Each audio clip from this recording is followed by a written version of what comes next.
Well, someone recently asked me why there should be a Women's History Month. Aren't women just part of the same history that all of us are?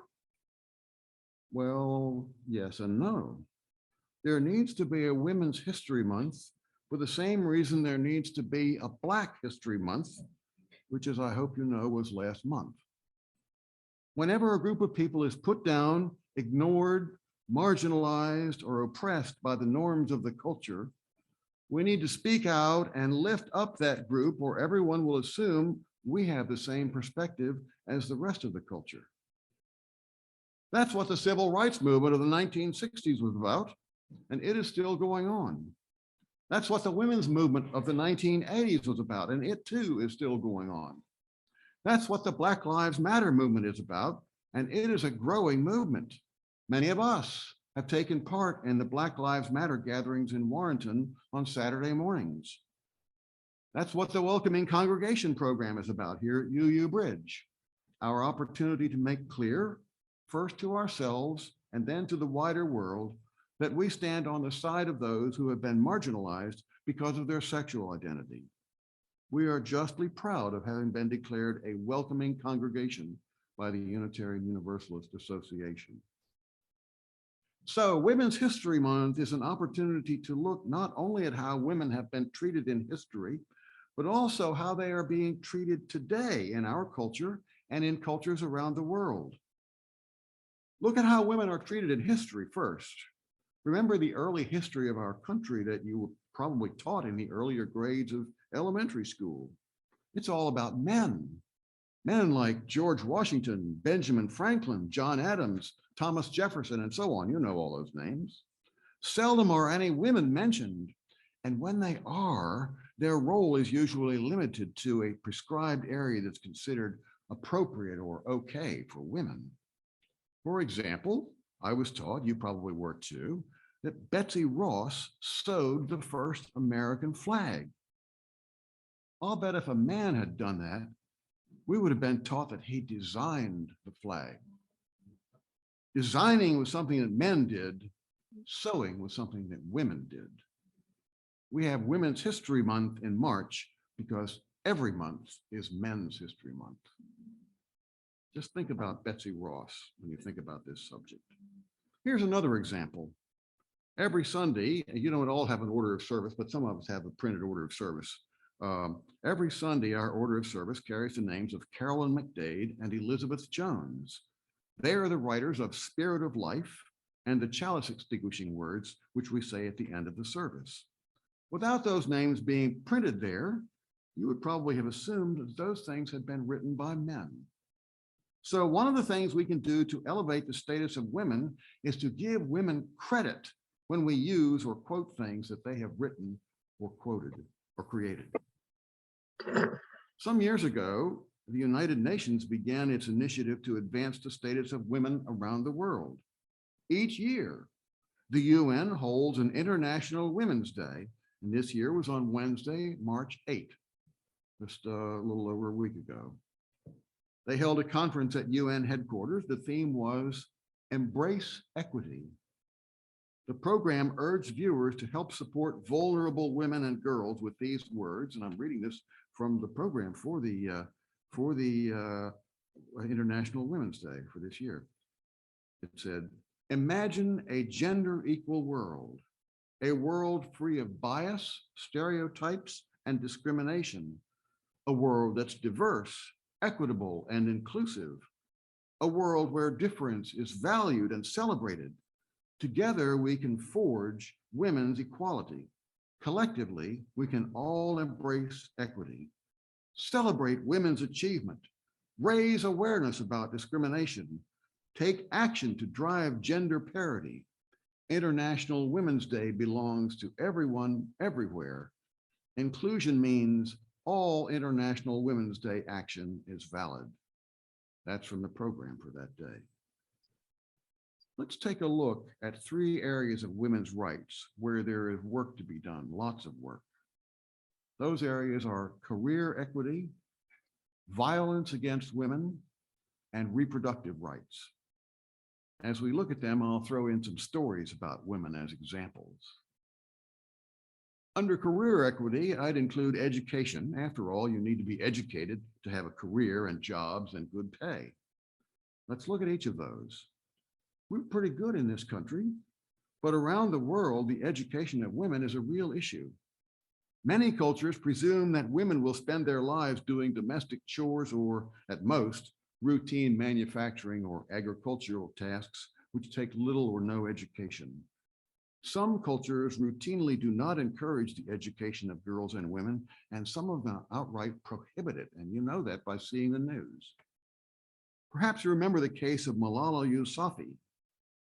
She was in school in the Swat Valley in Pakistan when the Taliban took control and introduced a prohibition of education for girls. Malala stood up for her rights and continued to go to school, and she urged other girls to go to school too. Then in October of 2012, when she was 15 years old, Malala was shot in the head at point blank range by Taliban insurgents as she was riding the bus home from school. No one thought she would survive, but she did survive. She continued promoting education for girls and eventually was invited to visit the UN and speak there. At the age of 16, she became a global symbol of peaceful protest and is the youngest person ever to receive the Nobel Peace Prize, Malala Yousafzai. Even if they can go to school, the jobs which girls and women can get often are limited in their scope. Again, we do somewhat better on this in this country, but the problem exists around the world.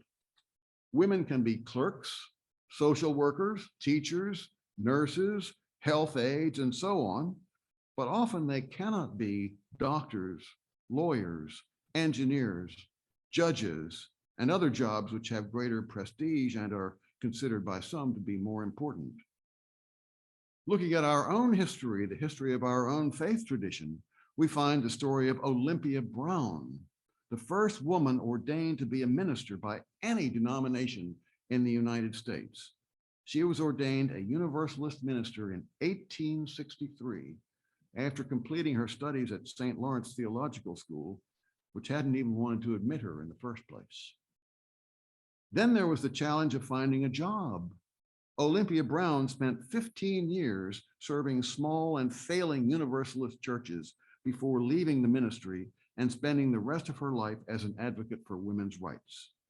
Writing about this later, she said this: "Those who may read this will think it strange that I could only find a field in rundown or comatose churches, but they must remember that the pulpits of all the prosperous churches were already occupied by men and were looked forward to as the goal of all the young men coming into the ministry with whom I, at first the only woman preacher in the denomination, had to compete. All I could do was take some place that had been abandoned by others and make something of it, and this I was only too glad to do." Olympia Brown.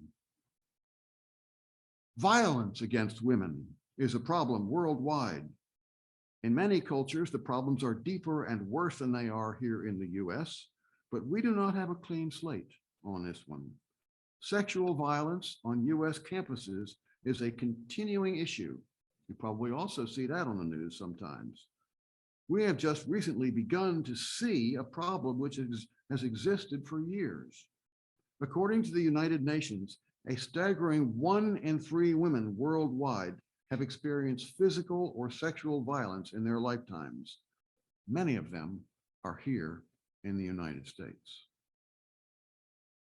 Here are a couple of stories about women and violence. I wanted to include at least one story this morning from some sacred scripture, and I learned some interesting things in researching this, trying to find something. I had not realized, for example, that no women other than Mary are mentioned by name in the Quran, the sacred scripture of Islam. Other women are there, but they are described only in relation to their husbands. Eve is not mentioned by name, but described only as the wife of Adam.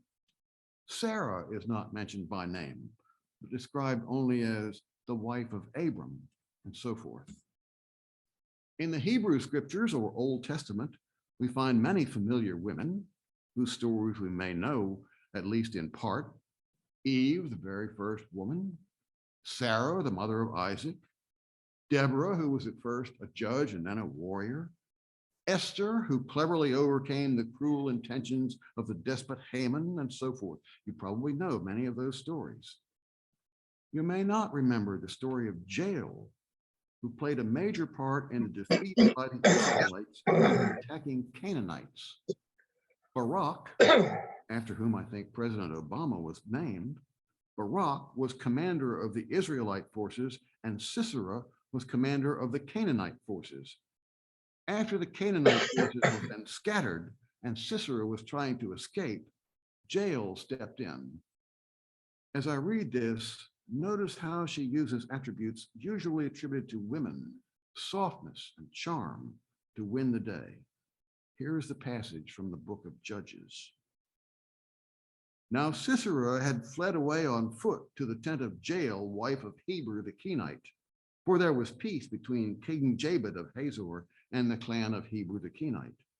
Jael came out to meet Sisera and said to him, "Turn aside, my lord, turn aside to me, have no fear." So he turned aside to her into the tent, and she covered him with a rug. Then he said to her, "Please give me a little water to drink, for I am thirsty." So she opened a skin of milk and gave him a drink and covered him. He said to her, "Stand at the entrance of the tent, and if anybody comes and asks you, 'Is anyone here?' say no." But Jael, wife of Heber, took a tent peg and took a hammer in her hand and went softly to him and drove the peg into his temple until it went down into the ground. He was lying fast asleep from weariness, and he died. Then, as Barak came in pursuit of Sisera, Jael went out to meet him and said to him, "Come, I will show you the man you were seeking." So he went into her tent, and there was Sisera lying dead with the tent peg in his temple. That's a tough lady. A UN study found that violence against women, especially gun violence, is a particular problem in the United States. A woman is 11 times more likely to be killed by a gun in the US than in other high-income countries.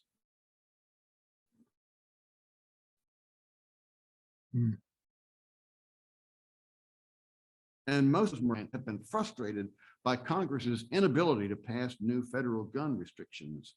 Some states have passed gun control laws regarding domestic violence, refusing to give perpetrators of domestic violence the right to possess firearms. Some states have also passed laws regarding gun permits and what types of guns may be obtained, but many of those, as you know from reading the news, have been successfully challenged in the courts. Third subject, as we talk about women, reproductive rights. This includes things like the right to choose whether to bear a child, and after the child is here, things like maternity leave and the availability of good and affordable childcare. Here, the US is not nearly so well off as many countries. Indeed, we are far behind many countries. With the reversal of the nearly 50-year-old Roe v. Wade decision by the Supreme Court last summer, many states have passed restrictions prohibiting abortions and the use of abortion medications. Our complex legal system has put the nationwide legality of, I'm going to try to pronounce these, mifepristone and misoprostol, those are the two abortion medications. Our complex legal system has put the nationwide legality of those drugs into the hands of one very conservative judge in Texas, and he is expected to rule soon. We do not know how he will rule, but some people are guessing. On the matters of maternity leave and childcare, we also find the US is wanting. The US is one of only a small number of countries that does not guarantee women paid maternity leave. The UN suggests that countries guarantee at least 14 weeks of paid parental leave. Some countries go much further. Here's an example. Iceland requires 5 months of paid leave for each parent and an additional 2 months to be shared between them. So it is Women's History Month. What should we be doing about it? The first thing is to be aware that women face many kinds of discrimination around the world, in ways that diminish not just women, but all of us. We are better in the US on some of these than other parts of the world, but not all. In some areas, we are behind other areas of the world in assuring the rights and dignity of women. Let us keep these matters alive in our consciousness and do our part to advance the status of women everywhere.